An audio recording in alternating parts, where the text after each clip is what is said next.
哇，好久没来台北了，居然变这个样子了啊！哎，你少土了好不好？你是有为的青年呢，那什么跟刘姥姥逛大观园一样啊？这叫捷运呐！居然笑我土，说我没见识。那我问你，捷运的客家话怎么讲？不是，我小时候又没有捷运啊，我妈妈也没教我捷运怎么讲，我怎么知道啊？对不对？我告诉你，真逊啊！捷运的入音译的话，就叫恰晕，恰晕啊。那我要去搭恰晕怎么说啊？我要去坐恰晕哦，我要去坐恰晕。刚才的去探水吧，黑妹一定要坐恰晕。那当然了，坐恰晕啊，可以省下很多时间。你知不知道怎么买票坐捷运啊？有的，我又从来没有买过票。算，我看了，我还是先教你啊，免得你进去丢人现眼，还要耽误后面乘客的时间呢。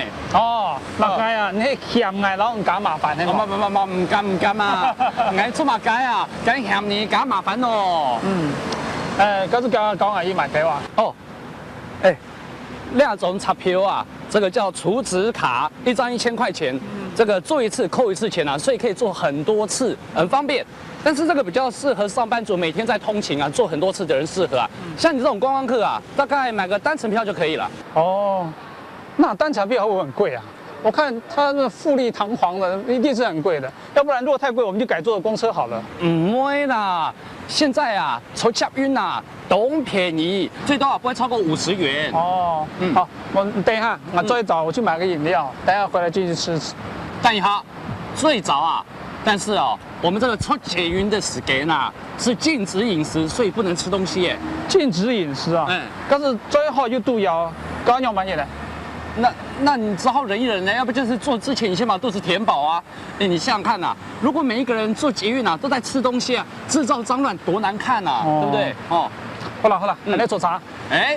所以啊，我讲哈嘎发，我们在做捷运，虽然不能够吃东西，但时间会过得很快哦。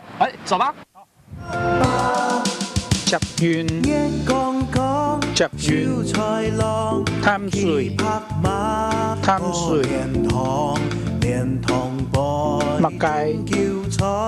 麥雞，賣茶票，我要去做捷運，